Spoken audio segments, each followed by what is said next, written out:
ಓಂ ಶಾಂತಿ. ಇಂದಿನ ಪರಮಾತ್ಮನ ಮಹಾವಾಕ್ಯ ಮುರುಳಿ ದಿನಾಂಕ 5-3-2024. ಬಾಪ್ದಾದ ಮಧುಬನ. ಮಧುರ ಮಕ್ಕಳೇ, ನೀವೀಗ ಶರೀರ ಸಹಿತವಾಗಿ ಎಲ್ಲಾ ವಸ್ತುಗಳ ಬಗ್ಗೆ ಇರುವ ಮಮತ್ವವನ್ನು ಸಮಾಪ್ತಿ ಮಾಡಿಕೊಳ್ಳಬೇಕು. ಯಾವಾಗ ಆತ್ಮರಾದ ನೀವು ಪಾವನ ಆಗಿ ಕರ್ಮಾತೀತ ಸ್ಥಿತಿಯನ್ನು ರೂಪಿಸಿಕೊಳ್ಳುತ್ತೀರೋ ಆಗ ನೀವು ವಾಪಸ್ ಮನೆಗೆ ಹೋಗಲು ಸಾಧ್ಯ. ಇಂದಿನ ಪ್ರಶ್ನೆಯಾಗಿದೆ, ಆತ್ಮಕ್ಕೆ ಯಾವ ಮಾತಿನ ಕಾರಣ ಬಹಳಷ್ಟು ಭಯ ಆಗುತ್ತದೆ ಮತ್ತು ಆ ಭಯ ಯಾಕೆ? ಉತ್ತರ, ಶರೀರವನ್ನು ತ್ಯಾಗ ಮಾಡುವ ಮಾತಿನ ಬಗ್ಗೆ ಆತ್ಮಕ್ಕೆ ಬಹಳಷ್ಟು ಭಯ ಆಗುತ್ತದೆ. ಏಕೆಂದರೆ ಶರೀರದ ಬಗ್ಗೆ ಆತ್ಮಕ್ಕೆ ಬಹಳಷ್ಟು ಮಮತ್ವ ಇದೆ. ಒಂದು ವೇಳೆ ಯಾವುದೋ ದುಃಖದ ಕಾರಣ ಶರೀರವನ್ನು ತ್ಯಾಗ ಮಾಡಬೇಕು ಎಂದು ಆತ್ಮ ಬಯಸಿದರೂ ಕೂಡ ಆತ್ಮ ಪಾಪ ಕರ್ಮದ ಶಿಕ್ಷೆಯನ್ನು ಅನುಭವ ಮಾಡಲೇಬೇಕು. ಸಂಗಮ ಯುಗದಲ್ಲಿ ಮಕ್ಕಳಾದ ನಿಮಗೆ ಯಾವ ಮಾತಿನ ಭಯವೂ ಇಲ್ಲ. ನಾವೀಗ ಈ ಹಳೆಯ ಶರೀರವನ್ನು ತ್ಯಾಗ ಮಾಡಿ ಪರಮಾತ್ಮ ತಂದೆಯ ಬಳಿ ಹೋಗುತ್ತೇವೆ ಅನ್ನುವ ಖುಷಿ ಇನ್ನೂ ಜಾಸ್ತಿ ನಿಮ್ಮ ಮನಸ್ಸಿನಲ್ಲಿ ಇದೆ. ಓಂ ಶಾಂತಿ. ಮಧುರಾತಿ ಮಧುರ ಮಕ್ಕಳಿಗೆ ತಿಳಿಸಲಾಗಿದೆ, ಒಂದನೆಯ ಮಾತು ಜ್ಞಾನ ಆಗಿದೆ ಮತ್ತು ಎರಡನೆಯದು ಭಕ್ತಿ ಆಗಿದೆ. ಇದೆಲ್ಲವೂ ನಾಟಕದಲ್ಲಿ ಫಿಕ್ಸ್ ಆಗಿದೆ. ನಾಟಕದ ಆದಿ ಮಧ್ಯ ಅಂತ್ಯದ ಬಗ್ಗೆ ಯಾರಿಗೂ ಗೊತ್ತಿಲ್ಲ. ಈಗ ಮಕ್ಕಳಾದ ನಿಮಗೆ ನಾಟಕದ ಆದಿ ಮಧ್ಯ ಅಂತ್ಯದ ಬಗ್ಗೆ ಗೊತ್ತಿದೆ. ಸತ್ಯಯುಗದಲ್ಲಿ ಸಾವಿನ ಭಯ ಇರುವುದಿಲ್ಲ. ನಿಮಗೆ ಗೊತ್ತಿದೆ, ನಾವೀಗ ಒಂದು ಶರೀರವನ್ನು ತ್ಯಾಗ ಮಾಡಿ ಇನ್ನೊಂದು ಶರೀರವನ್ನು ಧಾರಣೆ ಮಾಡಿಕೊಳ್ಳಬೇಕು. ಇದರಲ್ಲಿ ದುಃಖದ ಮಾತಿಲ್ಲ, ಇದರಲ್ಲಿ ಅಳುವ ಮಾತಿಲ್ಲ. ಕಲಿಯುಗದಲ್ಲಿ ಮನುಷ್ಯರಿಗೆ ಸಾವಿನ ಭಯ ಇದೆ. ಆತ್ಮ ಶರೀರವನ್ನು ತ್ಯಾಗ ಮಾಡುವಾಗ ಆತ್ಮಕ್ಕೆ ದುಃಖದ ಅನುಭವ ಆಗುತ್ತದೆ. ಶರೀರವನ್ನು ತ್ಯಾಗ ಮಾಡಲು ಆತ್ಮಕ್ಕೆ ದುಃಖ ಆಗುತ್ತದೆ. ಶರೀರವನ್ನು ತ್ಯಾಗ ಮಾಡಲು ಆತ್ಮ ಭಯ ಪಡುತ್ತದೆ. ಏಕೆಂದರೆ ಪುನಃ ಆತ್ಮ ಇನ್ನೊಂದು ಶರೀರವನ್ನು ಧಾರಣೆ ಮಾಡಿಕೊಂಡು ದುಃಖವನ್ನು ಅನುಭವ ಮಾಡಲೇಬೇಕು.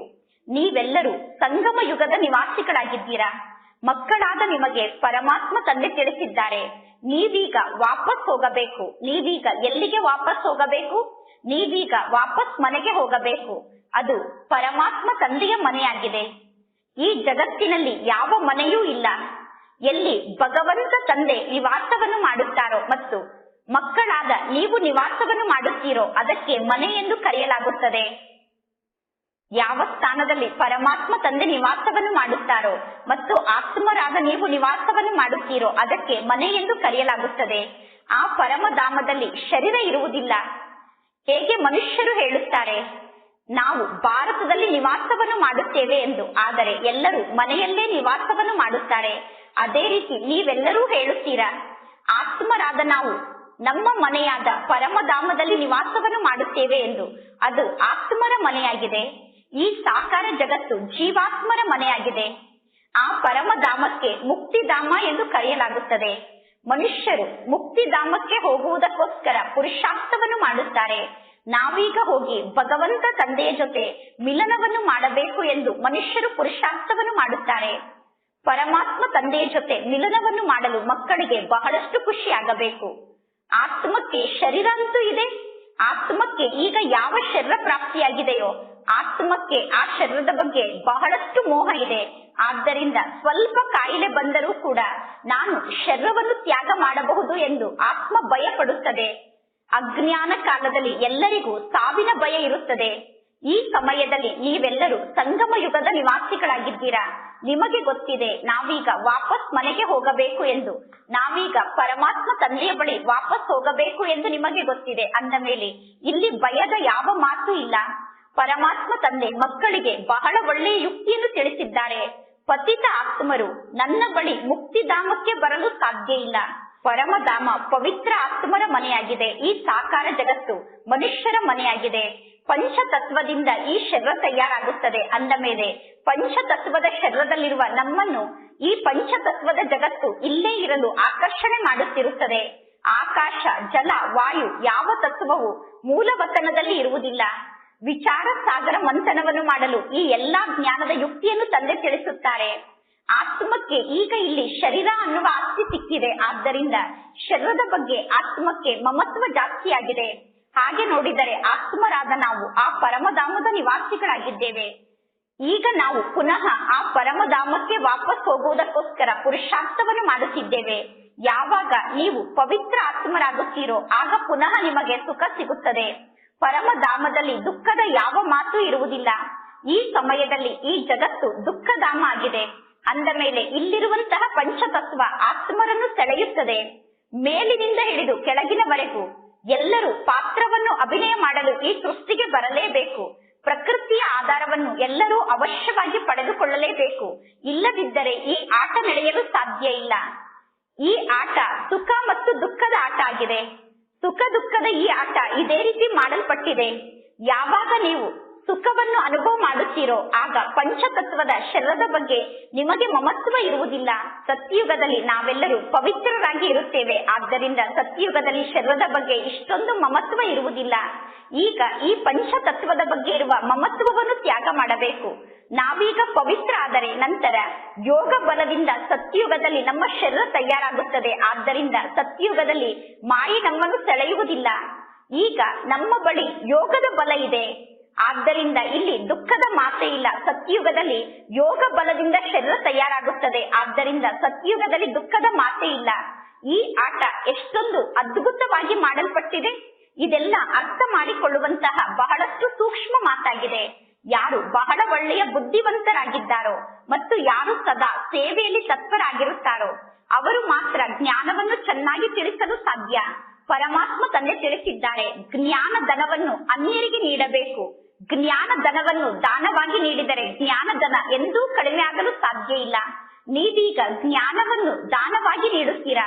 ಎಷ್ಟು ಜಾಸ್ತಿ ಜ್ಞಾನವನ್ನು ದಾನವಾಗಿ ನೀಡುತ್ತೀರೋ ಅಷ್ಟು ಜ್ಞಾನ ನಿಮ್ಮ ಬುದ್ಧಿಯಲ್ಲಿ ಧಾರಣೆ ಆಗುತ್ತದೆ. ಇಲ್ಲದಿದ್ದರೆ ಜ್ಞಾನ ಧಾರಣೆ ಆಗುವುದು ಬಹಳ ಕಷ್ಟ.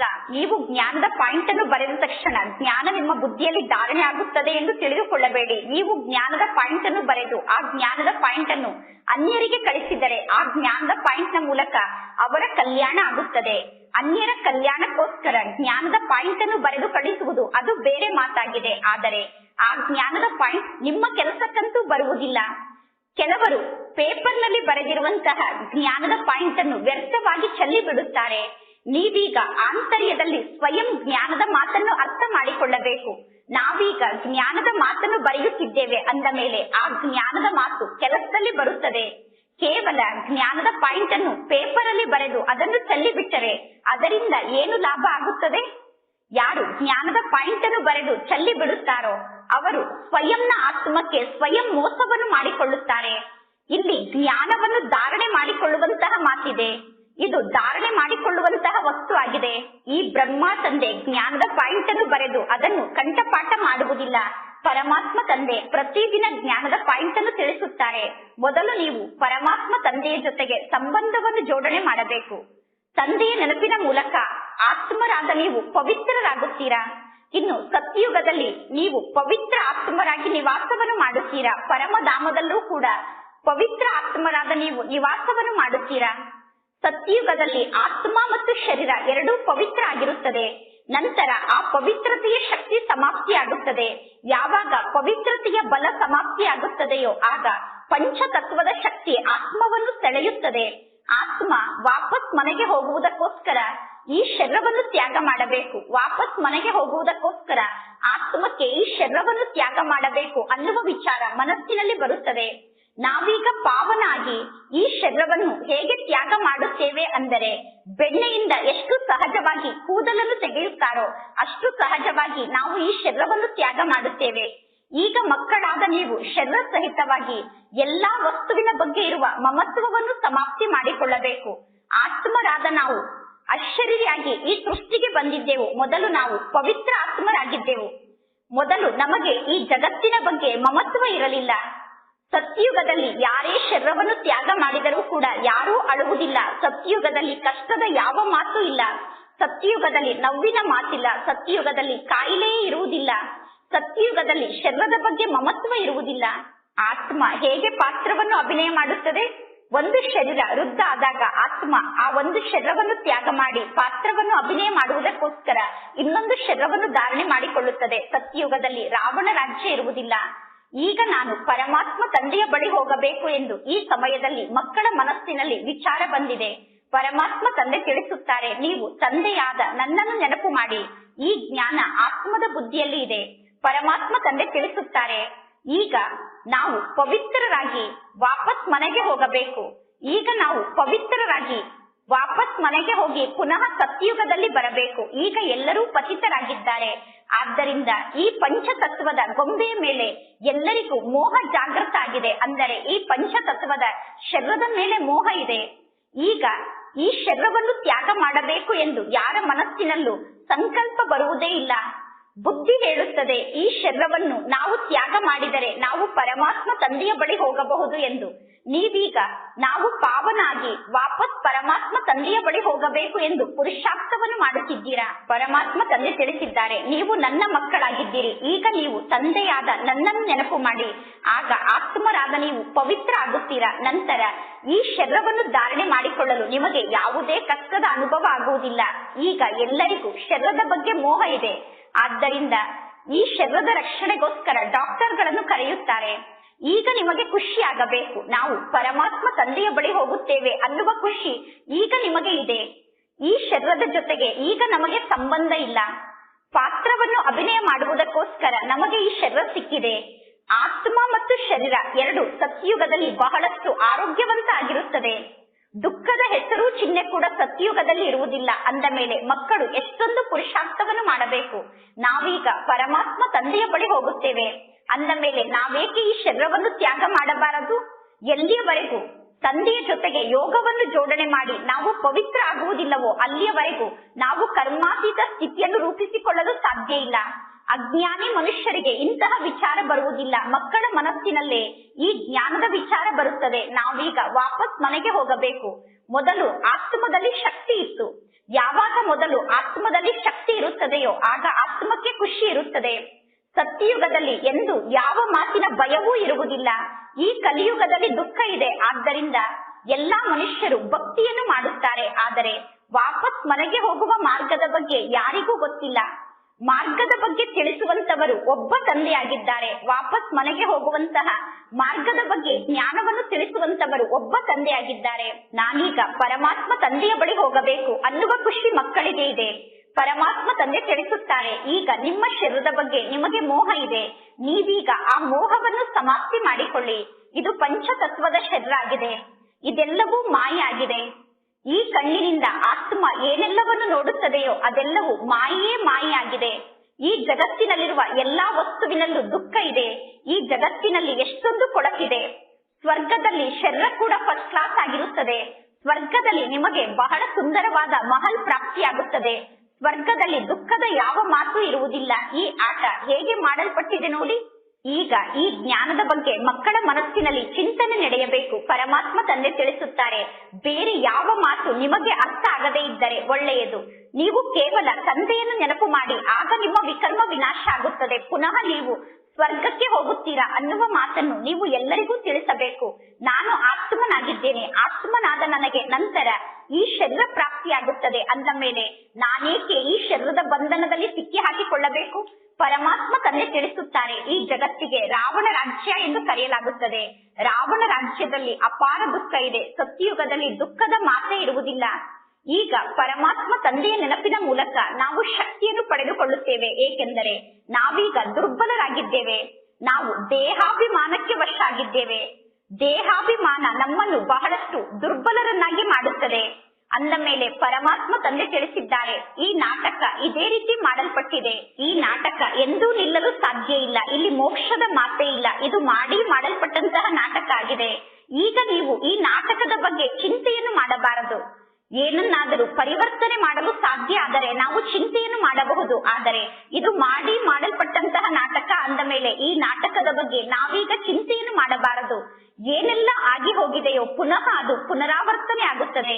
ಇಲ್ಲಿ ಚಿಂತೆಯ ಯಾವ ಮಾತು ಇಲ್ಲ. ಸತ್ಯಯುಗದಲ್ಲಿ ಸ್ವಲ್ಪ ಕೂಡ ಕೆಟ್ಟದ್ದು ಆಗುವುದಿಲ್ಲ. ಈ ಕಲಿಯುಗದಲ್ಲಿ ಎಲ್ಲರೂ ಎಷ್ಟೊಂದು ಚಿಂತೆಯನ್ನು ಮಾಡುತ್ತಿದ್ದಾರೆ. ಕಲಿಯುಗದಲ್ಲಿ ಎಲ್ಲರ ಜೀವನದಲ್ಲೂ ಚಿಂತೆ ಇದೆ. ಪರಮಾತ್ಮ ತಂದೆ ತಿಳಿಸುತ್ತಾರೆ, ಇದು ನಾಟಕ ಆಗಿದೆ. ಪರಮಾತ್ಮ ತಂದೆ ಮಕ್ಕಳಿಗೆ ಮಾರ್ಗವನ್ನು ತೋರಿಸಿದ್ದಾರೆ. ನೀವೀಗ ತಂದೆ ತೋರಿಸಿದ ಮಾರ್ಗದಲ್ಲೇ ಹೋಗಬೇಕು. ಆಗ ನೀವು ತಂದೆಯ ಬಳಿ ಹೋಗಿ ತಲುಪಲು ಸಾಧ್ಯ. ಈಗ ನೀವು ಬೆಣ್ಣೆಯಿಂದ ಕೂದಲನ್ನು ತೆಗೆದಷ್ಟು ಸಹಜವಾಗಿ ತಂದೆಯ ಬಳಿ ಹೋಗಿ ತಲುಪುತ್ತೀರಾ. ಕೇವಲ ನೀವು ತಂದೆಯಾದ ನನ್ನೊಬ್ಬನನ್ನೇ ನೆನಪು ಮಾಡಿ. ಆಗ ಆತ್ಮ ಪವಿತ್ರ ಆಗುತ್ತದೆ. ಪರಮಾತ್ಮ ತಂದೆಯನ್ನು ನೆನಪು ಮಾಡದೆ ಪಾವನ ಆಗಲು ಬೇರೆ ಯಾವ ಯುಕ್ತಿಯೂ ಇಲ್ಲ. ಈಗ ನಿಮಗೆ ಗೊತ್ತಿದೆ, ನಾವು ರಾವಣ ರಾಜ್ಯದಲ್ಲಿ ಕುಳಿತಿದ್ದೇವೆ. ಸತ್ಯುಗ ಈಶ್ವರೀಯ ರಾಜ್ಯ ಆಗಿದೆ. ಈಶ್ವರೀಯ ರಾಜ್ಯ ಮತ್ತು ಅಸುರಿ ರಾಜ್ಯದ ಆಟ ಈ ಆಟ ಆಗಿದೆ.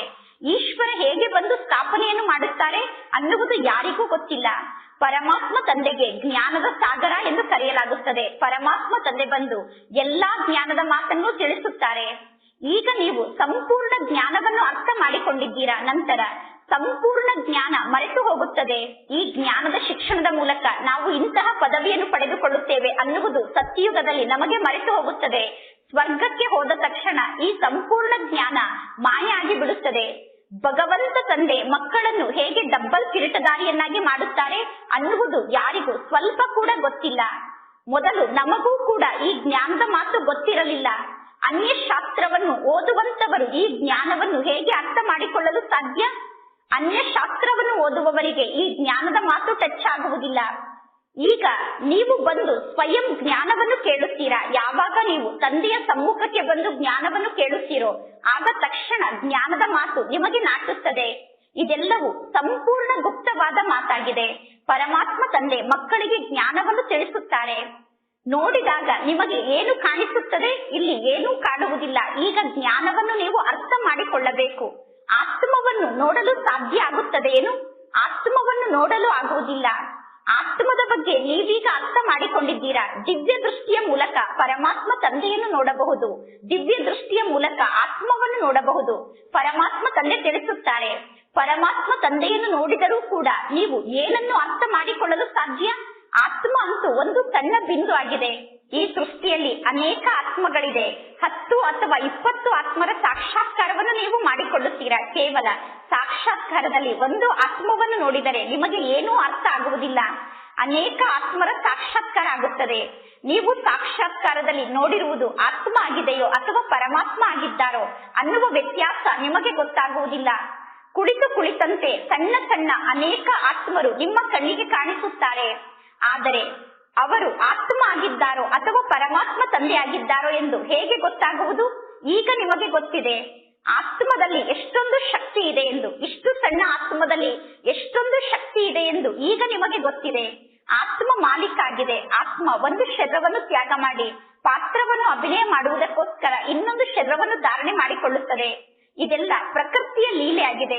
ಶರೀರಕ್ಕೆ ಕಾಯಿಲೆ ಬಂದಾಗ ಅಥವಾ ದಿವಾಳಿ ಆದಾಗ ಎಲ್ಲರೂ ತಿಳಿದುಕೊಳ್ಳುತ್ತಾರೆ ಈ ಕಾರಣದಿಂದ ಇವರು ಶರೀರವನ್ನು ತ್ಯಾಗ ಮಾಡಿದರು ಎಂದು. ಆತ್ಮ ಶರೀರವನ್ನು ತ್ಯಾಗ ಮಾಡಿ ಹೊರಗಡೆ ಹೋಗಿ ಬಿಡುತ್ತದೆ. ಯಾವಾಗ ಆತ್ಮ ಶರೀರವನ್ನು ತ್ಯಾಗ ಮಾಡಿ ಶರೀರದಿಂದ ಭಿನ್ನ ಆಗುತ್ತದೆಯೋ ಆಗ ಆತ್ಮ ದುಃಖದಿಂದ ಮುಕ್ತ ಆಗುತ್ತದೆ. ಆದರೆ ಪಾಪದ ಹೊರೆ ತಲೆಯ ಮೇಲಿದೆ. ಆ ಪಾಪದ ಹೊರೆಯಿಂದ ಹೇಗೆ ಮುಕ್ತ ಆಗುವುದು? ನೀವೀಗ ಪರಮಾತ್ಮ ತಂದೆಯ ನೆನಪಿನ ಮೂಲಕ ಪಾಪವನ್ನು ವಿನಾಶ ಮಾಡಿಕೊಳ್ಳುವುದಕ್ಕೋಸ್ಕರ ಪುರುಷಾರ್ಥವನ್ನು ಮಾಡುತ್ತಿದ್ದೀರಾ. ರಾವಣನ ಕಾರಣದಿಂದ ನೀವೆಲ್ಲರೂ ಬಹಳಷ್ಟು ಪಾಪವನ್ನು ಮಾಡಿದ್ದೀರಾ. ರಾವಣನ ಕಾರಣದಿಂದ ನಿಮ್ಮ ಮೂಲಕ ಅನೇಕ ಪಾಪದ ಕಾರ್ಯ ನಡೆದಿದೆ. ಆ ಪಾಪದಿಂದ ಮುಕ್ತ ಆಗಲು ಪರಮಾತ್ಮ ತಂದೆ ಮಾರ್ಗವನ್ನು ತೋರಿಸುತ್ತಾರೆ. ಕೇವಲ ತಂದೆ ತಿಳಿಸುತ್ತಾರೆ. ನೀವೀಗ ತಂದೆಯಾದ ನನ್ನನ್ನು ನೆನಪು ಮಾಡಿ. ಪರಮಾತ್ಮ ತಂದೆಯನ್ನು ನೆನಪು ಮಾಡುತ್ತಾ ಈ ಶರೀರವನ್ನು ನಾವು ತ್ಯಾಗ ಮಾಡಬೇಕು. ಆಗ ನಮ್ಮ ಪಾಪದ ಸಂಪೂರ್ಣ ಲೆಕ್ಕ ಸಮಾಪ್ತಿಯಾಗುತ್ತದೆ. ತಂದೆಯನ್ನು ನೆನಪು ಮಾಡುವುದು ಚಿಕ್ಕಮ್ಮನ ಮನೆಗೆ ಹೋಗಿ ಬಂದಷ್ಟು ಸುಲಭ ಅಲ್ಲ. ನೀವು ಪರಮಾತ್ಮ ತಂದೆಯನ್ನು ನೆನಪು ಮಾಡಲು ಪ್ರಯತ್ನ ಪಡುತ್ತೀರಾ. ಆದರೆ ಮಾಯೆ ನಿಮಗೆ ಬಹಳಷ್ಟು ಕಾಟವನ್ನು ಕೊಡುತ್ತದೆ. ಗಳಿಗೆಗೂ ಪರಮಾತ್ಮ ತಂದೆಯ ನೆನಪನ್ನು ಮಾಯೆ ಮರೆಸುತ್ತದೆ. ಬ್ರಹ್ಮ ತಂದೆ ತಮ್ಮ ಅನುಭವವನ್ನು ತಿಳಿಸುತ್ತಾರೆ. ನಾನು ಪರಮಾತ್ಮ ತಂದೆಯನ್ನು ನೆನಪು ಮಾಡಲು ಬಹಳಷ್ಟು ಪ್ರಯತ್ನವನ್ನು ಪಡುತ್ತೇನೆ. ಆದರೂ ಕೂಡ ಮಾಯೆಯ ಬಂಧನದಲ್ಲಿ ನಾವು ಸಿಕ್ಕಿ ಹಾಕಿಕೊಳ್ಳುತ್ತೇವೆ. ಅಂದರೆ ತಂದೆಯನ್ನು ನೆನಪು ಮಾಡುವಾಗ ಮಾಯೆ ಮಧ್ಯದಲ್ಲಿ ಪ್ರವೇಶವನ್ನು ಮಾಡುತ್ತದೆ. ಹಾಗೆ ನೋಡಿದರೆ ಬ್ರಹ್ಮನ ತನುವಿನಲ್ಲಿ ಶಿವ ತಂದೆ ಮತ್ತು ಬ್ರಹ್ಮ ತಂದೆ ಇಬ್ಬರು ಒಟ್ಟಿಗೆ ಇದ್ದಾರೆ. ಒಟ್ಟಿಗೆ ಇದ್ದರೂ ಕೂಡ ನಾನು ಗಳಿಗೆಗೂ ಪರಮಾತ್ಮ ತಂದೆಯ ನೆನಪನ್ನು ಮರೆತು ಬಿಡುತ್ತೇನೆ ಎಂದು ಬ್ರಹ್ಮ ತಂದೆ ಹೇಳುತ್ತಾರೆ. ಪರಮಾತ್ಮ ತಂದೆಯ ನೆನಪಿನಲ್ಲಿ ಸದಾ ಸ್ಥಿತ ಆಗುವುದು ಬಹಳ ಕಠಿಣ ಮಾತಾಗಿದೆ. ಗಳಿಗೆಗೂ ತಂದೆಯ ನೆನಪಿನಲ್ಲಿ ಸ್ಥಿತ ಆಗಬೇಕು. ಗಳಿಗೆಗೂ ಒಬ್ಬ ತಂದೆಯನ್ನೇ ನೆನಪು ಮಾಡಬೇಕು. ತಂದೆಯನ್ನು ನೆನಪು ಮಾಡುವಾಗ ಬೇರೆ ವ್ಯಕ್ತಿಗಳ ನೆನಪು ಬಂದು ಬಿಡುತ್ತದೆ. ನೀವೀಗ ಬಹಳ ಚೆನ್ನಾಗಿ ಪುರುಷಾರ್ಥವನ್ನು ಮಾಡುತ್ತೀರಾ. ಕೆಲವರು ಬಹಳಷ್ಟು ಅಸತ್ಯವನ್ನು ಹೇಳುತ್ತಿರುತ್ತಾರೆ. ಕೆಲವು ಮಕ್ಕಳು 10 ದಿನ ಅಥವಾ 15 ದಿನ ಚಾರ್ಟ್ ಅನ್ನು ಬರೆದು ಪರಮಾತ್ಮ ತಂದೆಗೆ ಕಳಿಸಿ ನಂತರ ಚಾರ್ಟ್ ಅನ್ನು ಬರೆಯುವುದನ್ನು ಬಿಟ್ಟು ಬಿಡುತ್ತಾರೆ. ಇಲ್ಲಿ ನೀವು ಬಹಳಷ್ಟು ಎಚ್ಚರಿಕೆಯಿಂದ ಇರಬೇಕು. ನಿಮಗೆ ಗೊತ್ತಿದೆ, ಯಾವಾಗ ನಾವು ಪವಿತ್ರರಾಗುತ್ತೇವೋ ಮತ್ತು ಕರ್ಮಾತೀತ ಸ್ಥಿತಿಯನ್ನು ರೂಪಿಸಿಕೊಳ್ಳುತ್ತೇವೋ ಆಗ ನಾವು ವಿನ್ ಆಗಲು ಸಾಧ್ಯ. ಇದು ಈಶ್ವರೀಯ ಲಾಟ್ರಿ ಆಗಿದೆ. ಒಬ್ಬ ತಂದೆಯನ್ನೇ ನಾವೀಗ ನೆನಪು ಮಾಡಬೇಕು. ಇದು ನೆನಪಿನ ಯಾತ್ರೆಯಾಗಿದೆ. ಇದೆಲ್ಲವೂ ಬುದ್ಧಿಯಿಂದ ಅರ್ಥ ಮಾಡಿಕೊಳ್ಳುವ ಜ್ಞಾನದ ಮಾತಾಗಿದೆ. ಈಗ ನಾವು ಒಬ್ಬ ತಂದೆಯನ್ನು ನೆನಪು ಮಾಡುತ್ತೇವೆ ಎಂದು ನೀವು ಹೇಳುತ್ತೀರಾ, ಆದರೆ ಪರಮಾತ್ಮ ತಂದೆ ತಿಳಿಸುತ್ತಾರೆ, ನಿಮಗೆ ತಂದೆಯನ್ನು ನೆನಪು ಮಾಡಲು ಬರುವುದೇ ಇಲ್ಲ. ಪರಮಾತ್ಮ ತಂದೆಯನ್ನು ನೆನಪು ಮಾಡದೇ ಇದ್ದರೆ ಪದವಿಯಲ್ಲಿ ಅಂತರ ಆಗುತ್ತದೆ. ಹೇಗೆ ರಾಜ್ಯ ಸ್ಥಾಪನೆ ಆಯಿತು ಅನ್ನುವುದು ನಿಮಗೆ ಗೊತ್ತಿದೆ. ಈಗ ರಾಜಧಾನಿ ಹೇಗೆ ಸ್ಥಾಪನೆ ಆಗುತ್ತದೆ ನೋಡಿ. ಅನೇಕ ಬಾರಿ ನೀವು ರಾಜ್ಯವನ್ನು ಆಳಿದ್ದೀರಾ, ನಂತರ ನೀವೇ ರಾಜ್ಯವನ್ನು ಕಳೆದುಕೊಂಡಿದ್ದೀರಾ. ಪರಮಾತ್ಮ ತಂದೆ ಪ್ರತಿ 5,000 ವರ್ಷದ ನಂತರ ಮಕ್ಕಳಿಗೆ ಶಿಕ್ಷಣವನ್ನು ಕಲಿಸುತ್ತಾರೆ.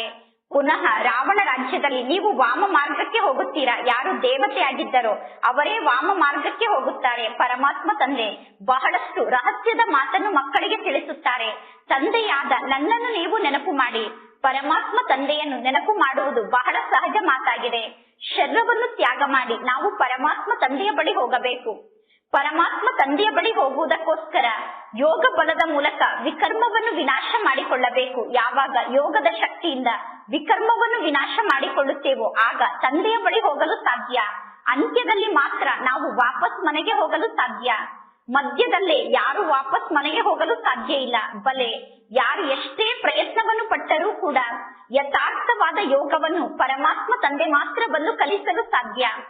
ಪುನಃ ಅರ್ಧ ಕಲ್ಪದವರೆಗೂ ನಿಮ್ಮ ಜೀವನದಲ್ಲಿ ಯೋಗ ಬಲ ಇರುತ್ತದೆ. ಸತ್ಯಯುಗದಲ್ಲಿ ನೀವು ಅಪಾರ ಸುಖವನ್ನು ಅನುಭವ ಮಾಡುತ್ತೀರಾ. ಭಕ್ತಿ ಮಾರ್ಗದಲ್ಲಿ ಮನುಷ್ಯರು ಭಕ್ತಿಯಲ್ಲಿ ಎಂತೆಂತಹ ಕರ್ಮವನ್ನು ಮಾಡುತ್ತಾರೆ ನೋಡಿ. ಯಾವಾಗ ಪರಮಾತ್ಮ ತಂದೆ ಬಂದು ಜ್ಞಾನವನ್ನು ನೀಡುತ್ತಾರೋ ನಂತರ ಪುನಃ ಭಕ್ತಿ ಇರುವುದಿಲ್ಲ. ಜ್ಞಾನದ ಮೂಲಕ ಹಗಲು ಬರುತ್ತದೆ. ಹಗಲಿದ್ದಾಗ ಯಾವುದೇ ಪ್ರಕಾರದ ಕಷ್ಟ ಇರುವುದಿಲ್ಲ. ಭಕ್ತಿ ಅಂದರೆ ರಾತ್ರಿಯಾಗಿದೆ. ಭಕ್ತಿ ಅನ್ನುವ ರಾತ್ರಿಯಲ್ಲಿ ಎಲ್ಲರೂ ಪೆಟ್ಟನ್ನು ತಿನ್ನಲೇಬೇಕು. ಸತ್ಯಯುಗದಲ್ಲಿ ದುಃಖದ ಯಾವ ಮಾತು ಇರುವುದಿಲ್ಲ. ಯಾರು ಈ ದೈವಿ ವೃಕ್ಷದ ಆತ್ಮರಾಗಿದ್ದಾರೋ ಅವರ ಬುದ್ಧಿಯಲ್ಲಿ ಈ ಜ್ಞಾನದ ಮಾತು ಧಾರಣೆ ಆಗುತ್ತದೆ. ಇದೆಲ್ಲವೂ ಬಹಳಷ್ಟು ಸೂಕ್ಷ್ಮವಾದ ಜ್ಞಾನದ ಮಾತಾಗಿದೆ. ಇದು ಅದ್ಭುತವಾದ ಜ್ಞಾನ ಆಗಿದೆ. ಪರಮಾತ್ಮ ತಂದೆಯನ್ನು ಬಿಟ್ಟು ಬೇರೆ ಯಾರು ಈ ಜ್ಞಾನವನ್ನು ತಿಳಿಸಲು ಸಾಧ್ಯ ಇಲ್ಲ. ಪರಮಾತ್ಮ ತಂದೆ ತಿಳಿಸುತ್ತಾರೆ, ಎಲ್ಲೋ ಕೆಲವರು ಮಾತ್ರ ಜ್ಞಾನವನ್ನು ಅರ್ಥ ಮಾಡಿಕೊಳ್ಳುತ್ತಾರೆ. ಎಲ್ಲವೂ ನಾಟಕದಲ್ಲಿ ಫಿಕ್ಸ್ ಆಗಿದೆ. ಈ ನಾಟಕದಲ್ಲಿ ಸ್ವಲ್ಪ ಕೂಡ ಅಂತರ ಆಗಲು ಸಾಧ್ಯ ಇಲ್ಲ. ಮನುಷ್ಯರು ತಿಳಿದುಕೊಂಡಿದ್ದಾರೆ ಪರಮಾತ್ಮ ಏನನ್ನು ಮಾಡಲು ಸಾಧ್ಯ ಇಲ್ಲ, ಪರಮಾತ್ಮ ಎಲ್ಲವನ್ನೂ ಮಾಡಲು ಸಾಧ್ಯ ಎಂದು ಮನುಷ್ಯರು ತಿಳಿದುಕೊಂಡಿದ್ದಾರೆ. ಆದರೆ ಭಗವಂತ ತಂದೆ ಒಮ್ಮೆ ಮಾತ್ರ ಈ ಸೃಷ್ಟಿಗೆ ಬರುತ್ತಾರೆ. ಪರಮಾತ್ಮ ತಂದೆ ಬಂದು ಮಕ್ಕಳಿಗೆ ಸ್ವರ್ಗದ ಮಾರ್ಗವನ್ನು ತೋರಿಸುತ್ತಾರೆ. ಈಗ ಮಕ್ಕಳ ಬುದ್ಧಿ ಎಷ್ಟೊಂದು ವಿಶಾಲ ಬುದ್ಧಿಯಾಗಿದೆ. ಇಲ್ಲಿ ಶಿವ ತಂದೆ ಮತ್ತು ಬ್ರಹ್ಮ ತಂದೆ ಇಬ್ಬರು ಒಟ್ಟಿಗೆ ಇದ್ದಾರೆ. ಈ ಬ್ರಹ್ಮ ತಂದೆ ಯಾರನ್ನು ನೋಡುತ್ತಾರೆ? ಬ್ರಹ್ಮ ತಂದೆ ತಿಳಿದುಕೊಂಡಿದ್ದಾರೆ, ನಾನೀಗ ಶಾಂತಿಯನ್ನು ಎಲ್ಲರಿಗೂ ದಾನವಾಗಿ ನೀಡಬೇಕು ಎಂದು. ನೋಡಿದ ತಕ್ಷಣ ಗೊತ್ತಾಗುತ್ತದೆ ಇವರು ಈಶ್ವರನ ಕುಲದ ಆತ್ಮರಾಗಿದ್ದಾರೋ ಅಥವಾ ಇಲ್ಲವೋ ಎಂದು. ಸೇವಾದಾರಿ ಮಕ್ಕಳ ಕೆಲಸ ಆಗಿದೆ ನಾಡಿಯನ್ನು ನೋಡುವುದು. ಒಂದು ವೇಳೆ ಅವರು ಈಶ್ವರನ ಕುಲದ ಆತ್ಮ ಆಗಿದ್ದರೆ ಇಲ್ಲಿಗೆ ಬಂದ ತಕ್ಷಣ ಅವರು ಶಾಂತ ಆಗಿ ಬಿಡುತ್ತಾರೆ. ಈಶ್ವರನ ಕುಲದ ಆತ್ಮರು ಜ್ಞಾನವನ್ನು ಕೇಳಿದ ತಕ್ಷಣ ಶಾಂತ ಆಗಿ ಬಿಡುತ್ತಾರೆ. ಒಳ್ಳೆಯದು. ಮಧುರಾತಿ ಮಧುರ ಅಗಲಿ ಹೋಗಿ ಮರಳಿ ಸಿಕ್ಕಿರುವ ಮಕ್ಕಳ ಪ್ರತಿ ಮಾತ್ಪಿತಾ ಬಾಪ್ತಾದರವರ ನೆನಪು, ಪ್ರೀತಿ ಹಾಗೂ ಸುಪ್ರಭಾತ. ಆತ್ಮಿಕ ಮಕ್ಕಳಿಗೆ ಆತ್ಮಿಕ ತಂದೆಯ ನಮಸ್ತೆ, ಆತ್ಮಿಕ ತಂದೆಗೆ ಆತ್ಮಿಕ ಮಕ್ಕಳ ನೆನಪು, ಪ್ರೀತಿ ಹಾಗೂ ನಮಸ್ತೆ ನಮಸ್ತೆ ನಮಸ್ತೆ. ಧಾರಣೆಗೋಸ್ಕರ ಮುಖ್ಯ ಸಾರ. ಫಸ್ಟ್ ಪಾಯಿಂಟ್, ಪಾವನರಾಗಿ ಪರಮಾತ್ಮ ತಂದೆಯ ಜೊತೆಗೆ ವಾಪಸ್ ಮನೆಗೆ ಹೋಗುವುದಕ್ಕೋಸ್ಕರ ಈ ಪಂಚತತ್ವದ ಶರೀರದ ಬಗ್ಗೆ ಮಮತ್ವವನ್ನು ಇಟ್ಟುಕೊಳ್ಳಬಾರದು. ಶರೀರವನ್ನು ತ್ಯಾಗ ಮಾಡುವ ಭಯವನ್ನು ಸಮಾಪ್ತಿ ಮಾಡಿಕೊಳ್ಳಬೇಕು. ಶರೀರವನ್ನು ತ್ಯಾಗ ಮಾಡುವ ಮಾತಿನಲ್ಲಿ ಯಾವ ಭಯದ ಅನುಭವ ಆಗುತ್ತದೆಯೋ ಆ ಭಯವನ್ನು ಸಮಾಪ್ತಿ ಮಾಡಿಕೊಳ್ಳಬೇಕು. ಸೆಕೆಂಡ್ ಪಾಯಿಂಟ್, ನೆನಪಿನ ಯಾತ್ರೆಯ ಚಾರ್ಟ್ ಅನ್ನು ಬಹಳಷ್ಟು ಎಚ್ಚರಿಕೆಯಿಂದ ವೃದ್ಧಿ ಮಾಡಿಕೊಳ್ಳಬೇಕು. ಯೋಗ ಬಲದಿಂದ ಆತ್ಮವನ್ನು ಪಾವನ ಮಾಡಿಕೊಂಡು ಕರ್ಮಾತೀತ ಸ್ಥಿತಿಯನ್ನು ರೂಪಿಸಿಕೊಂಡು ಈಶ್ವರಿಯ ಲಾಟ್ರಿಯನ್ನು ಗೆಲ್ಲಬೇಕು. ಇಂದಿನ ವರದಾನ ಆಗಿದೆ. ಸಿದ್ಧಿಯನ್ನು ಸ್ವೀಕಾರ ಮಾಡುವ ಬದಲು ಸಿದ್ಧಿಯ ಪ್ರತ್ಯಕ್ಷ ಸಾಕ್ಷಿಯನ್ನು ತೋರಿಸುವಂತಹ ಶಕ್ತಿಶಾಲಿ ಆತ್ಮರಾಗಿ. ಈಗ ನಿಮ್ಮೆಲ್ಲರ ಸಮ್ಮುಖದಲ್ಲಿ ಸಿದ್ಧಿ ಪ್ರತ್ಯಕ್ಷ ರೂಪದಲ್ಲಿ ಕಾಣಿಸುತ್ತದೆ. ಯಾವುದಾದರೂ ಕೆಟ್ಟು ಹೋದಂತಹ ಕಾರ್ಯ ನಿಮ್ಮ ದೃಷ್ಟಿಯ ಮೂಲಕ ಸಹಜವಾಗಿ ಸರಿ ಹೋಗಿ ಬಿಡುತ್ತದೆ. ನಿಮ್ಮ ಸಹಯೋಗದ ಮೂಲಕ ಎಲ್ಲಾ ಸಮಸ್ಯೆಗೂ ಸಹಜವಾಗಿ ಪರಿಹಾರ ಸಿಗುತ್ತದೆ. ಯಾವುದೇ ಪ್ರಕಾರದ ಸಿದ್ಧಿಯ ಆಧಾರದಿಂದ ನೀವು ಜಗತ್ತಿನ ಜನರಿಗೆ ಈಗ ಈ ರೀತಿ ಆಗುತ್ತದೆ ಎಂದು ಹೇಳುವುದಿಲ್ಲ. ಆದರೆ ನಿಮ್ಮ ಆದೇಶದಿಂದ ಸ್ವತಃ ಎಲ್ಲರೂ ಸಿದ್ಧಿಯನ್ನು ಪ್ರಾಪ್ತಿ ಮಾಡಿಕೊಳ್ಳುತ್ತಾರೆ. ಆಗ ಬೇಗ ಬೇಗ ಪ್ರಜೆಗಳು ತಯಾರಾಗುತ್ತಾರೆ. ಜಗತ್ತಿನ ಜನ ಆಗ ಬೇರೆ ಎಲ್ಲಾ ಸ್ಥಾನದಿಂದ ದೂರಾಗಿ ನಿಮ್ಮ ಬಳಿ ಓಡೋಡಿ ಬರುತ್ತಾರೆ. ಈಗ ಎಲ್ಲರಿಗೂ ಸಿದ್ಧಿಯನ್ನು ನೀಡುವಂತಹ ಪಾತ್ರವನ್ನು ನೀವು ಅಭಿನಯ ಮಾಡುತ್ತೀರಾ. ಆದರೆ ಅದಕ್ಕಿಂತ ಮೊದಲು ಸ್ವಯಂವನ್ನು ಬಹಳಷ್ಟು ಶಕ್ತಿಶಾಲಿ ಮಾಡಿಕೊಳ್ಳಿ. ಯಾವ ಸಿದ್ಧಿ ಪ್ರಾಪ್ತಿಯಾಗುತ್ತದೆಯೋ ಆ ಸಿದ್ಧಿಯನ್ನು ನೀವು ಸ್ವೀಕಾರ ಮಾಡಬೇಡಿ, ಆಗ ಪ್ರತ್ಯಕ್ಷತೆ ಆಗುತ್ತದೆ. ಇಂದಿನ ಸ್ಲೋಗನ್ ಆಗಿದೆ, ಅವ್ಯಕ್ತ ಸ್ಥಿತಿಯಲ್ಲಿ ಸ್ಥಿತಾಗಿ ಪರಮಾತ್ಮ ತಂದೆಯ ಜೊತೆಗೆ ಮಿಲನವನ್ನು ಮಾಡಿ, ಆಗ ವರದಾನದ ಭಂಡಾರ ತೆರೆದು ಬಿಡುತ್ತದೆ. ವರದಾತನ ಮೂಲಕ ಅನಂತ ವರದಾನವನ್ನು ಪಡೆದುಕೊಳ್ಳಬೇಕು. ವರದಾನದ ಭಂಡಾರ ಸದಾ ನಮ್ಮ ಸಮ್ಮುಖದಲ್ಲಿ ತೆರೆದಿರಬೇಕು. ಅದಕ್ಕೋಸ್ಕರ ನಾವು ಸ್ವಯಂನ ಸ್ಥಿತಿಯನ್ನು ಸೂಕ್ಷ್ಮ ದೇವತಾ ಸ್ವರೂಪದ ಸ್ಥಿತಿಯನ್ನಾಗಿ ಮಾಡಿಕೊಳ್ಳಬೇಕು. ಅಂದರೆ ನಾವೀಗ ಅವ್ಯಕ್ತ ಸ್ಥಿತಿಯಲ್ಲಿ ಸ್ಥಿತಾಗಿ ಪರಮಾತ್ಮ ತಂದೆಯ ಜೊತೆಗೆ ಮಿಲನವನ್ನು ಮಾಡಿದರೆ ನಮ್ಮ ಸಮ್ಮುಖದಲ್ಲಿ ಸದಾ ವರದಾನದ ಭಂಡಾರ ತೆರೆದಿರುತ್ತದೆ. ಒಳ್ಳೆಯದು. ಓಂ ಶಾಂತಿ.